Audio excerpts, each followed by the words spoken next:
اللہ نے ہر دور کے ہر باطل کی ہر صورت دعوت کے ذریعے سے توڑا ہے۔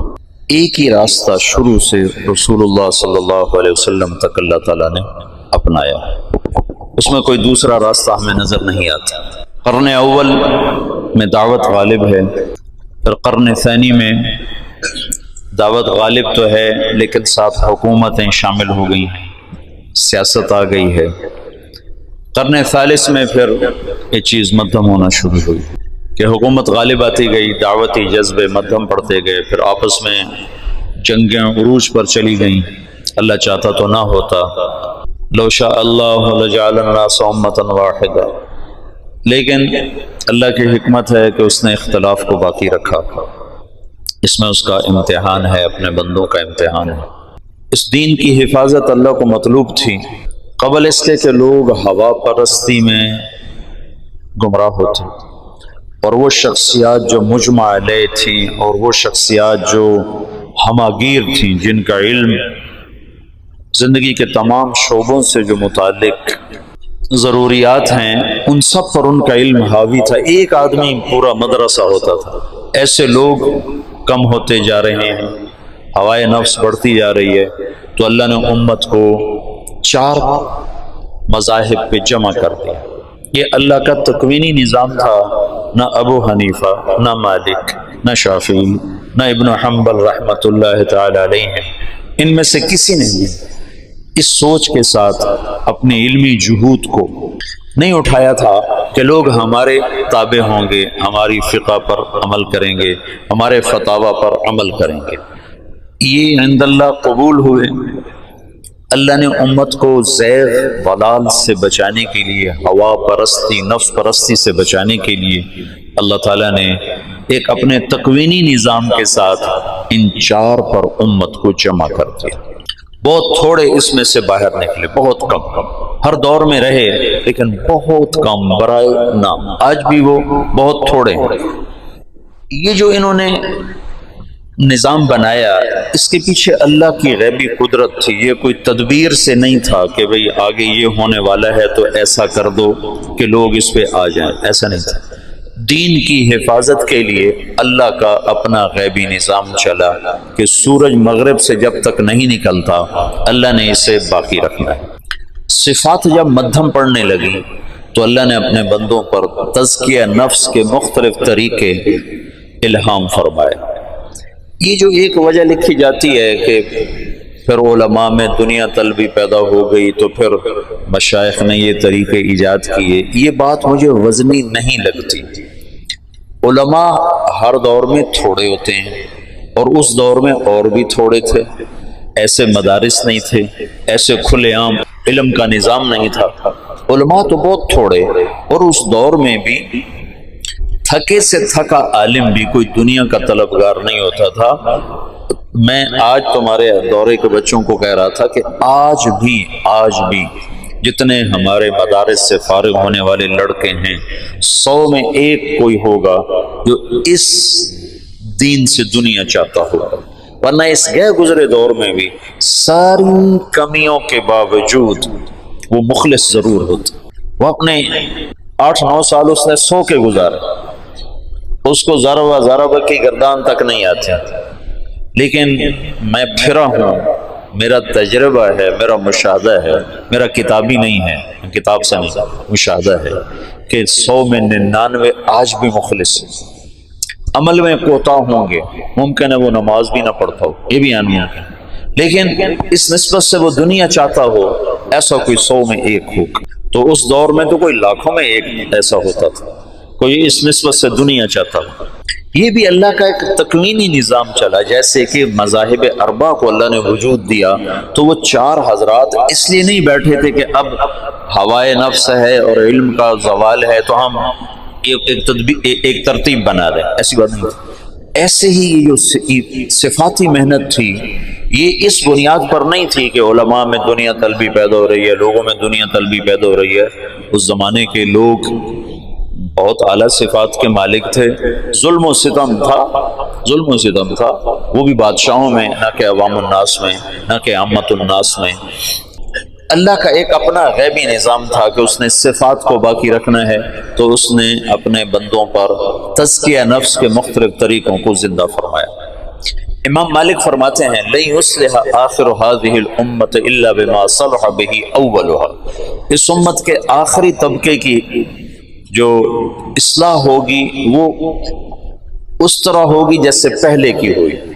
قرن اول میں جو اصلاح کا نظام ہے وہ دعوت کا چلا ہے، دعوت کا نظام چلا ہے۔ دعوت کے ذریعے سے، دعوت کی جہد کے ذریعے سے، اللہ کے راستے میں نقل و حرکت کے ذریعے سے علم بھی زندہ ہوا، تزکیہ بھی زندہ ہوا۔ پھر دعوت اجتماعی شکل میں ماند پڑی، تو پھر یہ آخری دور کی آخری کوشش ہے، اس کے سرے جا کر ملتے ہیں اوپر۔ جب اللہ سارے عالم کے لیے ہدایت کا فیصلہ فرمائے گا تو یہ دعوت کے سلسلے وہاں جا کے مل رہے ہیں۔ تو اس تھوڑی زندگی میں میں نہیں چاہتا کہ تم کسی کم درجے کی محنت میں لگ جاؤ۔ تمہارے پاس تھوڑے پیسے ہوں تو پھر تم روٹی کو ترجیح دو گے، تم کرتا بدلنے کو ترجیح نہیں دو گے۔ تمہارے پاس اتنے پیسے ہیں کہ یا روٹی کھا لو یا اپنا کرتا نیا خرید لو، تو تم کہو گے یا کرتے سے تو گزارا ہو رہا ہے، روٹی کے بغیر گزارا نہیں ہے۔ تھوڑے پیسے والا سوچ سمجھ کے اپنی طاقت کو خرچ کرتا ہے، تھوڑے پیسے والا سوچ سمجھ کے اپنے مال کو خرچ کرتا ہے۔ میرے عزیزو، ہمارے پاس زندگی تھوڑی ہے، سوچ سمجھ کے خرچ کرو، کہیں ایسا نہ ہو کہ غیر اولا میں لگ جاؤ۔ شیطان 6 راستوں پر 6 جگہ بیٹھتا ہے، شیطان 6 جگہ انسان کو گمراہ کرنے کے لیے 6 جگہ بیٹھتا ہے۔ ان میں ایک جگہ یہ ہے کہ جب وہ دیکھتا ہے کہ اسے کسی طرح بھی گمراہ نہیں کر سکا تو اسے پھر افضل سے ہٹا کر غیر افضل پر لانے کی کوشش کرتا ہے، یہ اس کی آخری محنت ہوتی ہے۔ کفر اور ایمان کے درمیان بیٹھتا ہے، سنت اور بدعت کے، جب وہ کفر میں نہیں مبتلا کر سکتا اور اس ایمان میں آتا ہے تو پھر سنت اور بدعت کے درمیان بیٹھتا ہے، اس کو بدعت میں مبتلا کرتا ہے۔ چونکہ مبتدی توبہ نہیں کرتا، کبائر والا تو توبہ کر لیتا ہے۔ پھر جب وہ اس کو بدعت سے نہیں ہٹا سکتا تو پھر کبیرہ گناہوں پہ لاتا ہے کہ کبیرہ گناہوں کا چسکا بھی آدمی کو ہلاک کر دیتا ہے۔ آج توبہ کروں گا، کل توبہ کروں گا، وہ کل آیا نہیں کرتی، آدمی لذتوں کا غلام ہو کے ایسے ہی مر جاتا ہے۔ جب وہ کبائر سے بھی بچ جاتا ہے تو پھر اسے اوروں کے عیب دکھانے میں مبتلا کر دیتا ہے اور اوروں کی کمیاں اچھالنے میں مبتلا کر دیتا ہے، اور جب وہ اس سے بھی بچ جاتا ہے تو پھر اسے حجب نفس میں مبتلا کرتا ہے۔ زوم خیش اعجاب المرء برائہ اعجاب کل ذی رأی برائہ، جب وہ اس سے بھی بچ جاتا ہے تو پھر اسے غیر افضل میں لگانے کے لیے ایڑی چوٹی کا زور لگا دیتا ہے۔ اس وقت میدان میں دعوت سے افضل کوئی کام نہیں۔ تمہاری جوانی ہے، ہمارا زوال ہے۔ میں یہ چاہتا ہوں کہ تمہاری طاقت اس مبارک محنت میں لگ کر قیمتی بنے، ایسا نہ ہو غیر افضل میں لگ کر تم کل قیامت کے دن اس بات پہ حسرت کر رہے ہو، ہائے یہ کر لیا ہوتا تو آج زیادہ نفع کما لیا ہوتا۔ ثانوی رحمۃ اللہ علیہ کا قول متعدد دفعہ ان مجالس میں دہرا چکا ہوں کہ تصوف ہمارے دور کی چیز تھی، آج دعوت کا دور ہے۔ سورہ کہف میں 3 قصے بیان ہوئے، ایک اصحاب کہف کا سفر ہے، 3 سفر ہیں، ایک اصحاب کہف کا سفر ہے، ایک موسیٰ علیہ السلام کا سفر ہے، ایک ذوالقرنین کا سفر ہے۔ اصحاب کہف کا سفر ہے خانقاہی نظام کے مشابہ، موسیٰ علیہ السلام کا سفر ہے مدرسوں کے نظام کے مشابہ، اور ذوالقرنین کا سفر ہے دعوت الی اللہ کا۔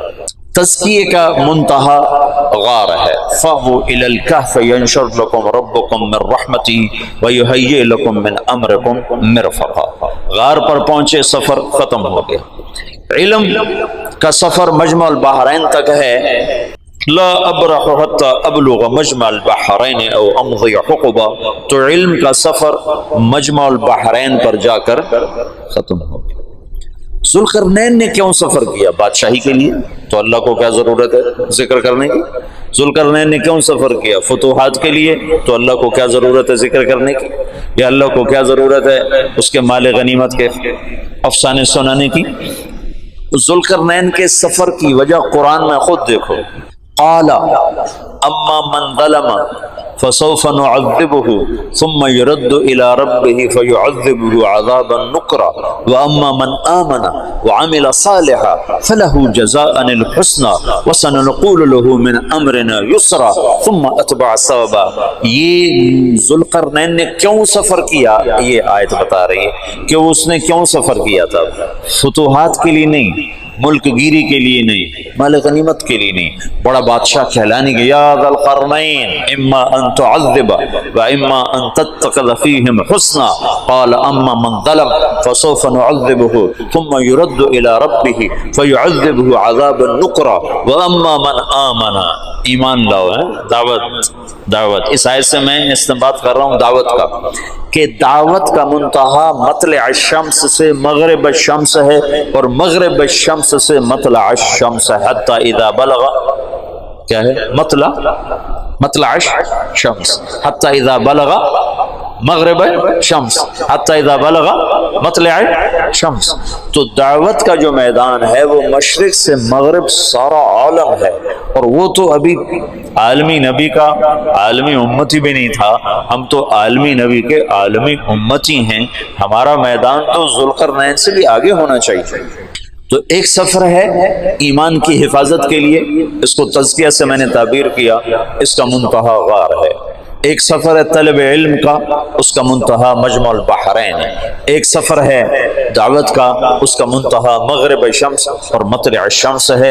مشرق سے مغرب تک کھلا میدان ہے، گھوڑے دوڑاؤ، اگرچہ تمہارے پاس ذوالقرنین کے نہ لشکر ہیں نہ تمہارے پاس وہ طاقت ہے، لیکن تمہارا اللہ تمہارے ساتھ ہے۔ تم اللہ کے محبوب کی دعاؤں کا خزانہ ساتھ لے کر، فرشتوں کے لشکر ساتھ لے کر تم سارے عالم میں پھرنے والے بنو، اللہ تمہیں ہدایت کا سبب اور ذریعہ بنائے گا۔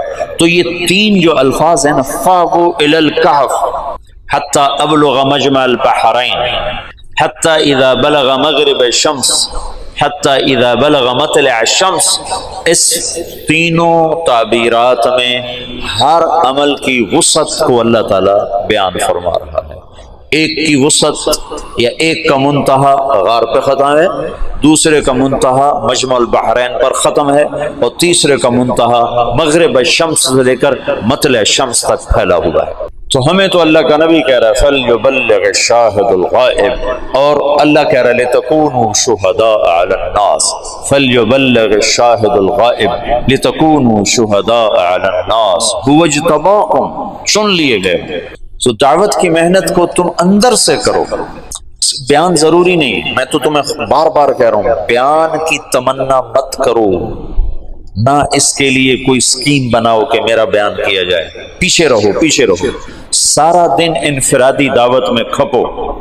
دعوت کا سب سے جو اشبہ بالانبیاء ہے وہ انفرادی دعوت، اشبہ بجہد الانبیاء، انفرادی دعوت اور انفرادی گشت ہے۔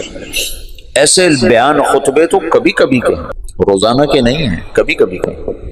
تو اشبہ بالانبیاء وہ یہ انفرادی دعوت، اس میں سارا دن کھپو تپو لگو، خدمت میں ہاتھ اونچا کرو، مجھے لگاؤ، دور گشت میں جانا ہے مجھے بھیجو، بیان کے وقت پیچھے سمٹ کے بیٹھو، آگے منہ کر کے نہ بیٹھو جو 3 دن ہو گئے میرا تو بیان ہی نہیں ہو، اس کو اپنی زندگی سے نکالو، ہو جائے اللہ کا نام لے کر اللہ سے مانگ کے بات کرو۔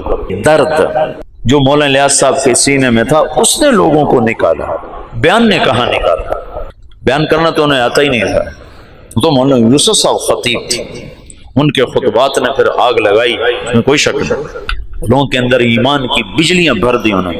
بولتے تھے تو مولانا احسان صاحب نے فرمایا ہمیں یوں لگتا تھا کہ ہم ایسے اوپر نہیں دیکھتے تھے، کہ لگتا تھا جیسے اللہ ہمارے سروں پہ آ چکا ہو، یہ کیفیت بن جاتی تھی جب وہ اللہ کو بیان کرتے تھے، ایسے نہیں دیکھا جاتا تھا۔ تو وہ توحید کو انہوں نے بیان کیا نا۔ مولانا غلام اللہ خان قاضی عبد القادر صاحب بڑے عجیب آدمی تھے، تزکیہ اور تبلیغ دونوں کو جمع کرنا ہر ایک کا کام نہیں ہے۔ وہ مولانا غلام اللہ خان صاحب سے کہنے لگے آپ کہاں توحید بیان کرتے ہیں؟ جو مشہور تھے جماعت التوحید، اشاعت التوحید والسنہ، کہنے لگے آپ کہاں توحید بیان کرتے ہیں؟ آپ تو توحید کے مسائل بیان کرتے ہیں، یہ شرک وہ شرک، یہ شرک وہ شرک۔ توحید تو مولوی یوسف بیان کرتا ہے کہ اللہ سے ہوتا ہے۔ تو مولانا غلام اللہ خان صاحب نے پھر مولانا یوسف صاحب کا بیان سنا تو کہنے لگے آج مسلمان ہوا۔ تو کلمے کا موضوع ہے یقین کی تبدیلی، کہ تم سارا دن دعوت دو گے تو تب تمہارے اندر یہ کیفیت پیدا ہوگی.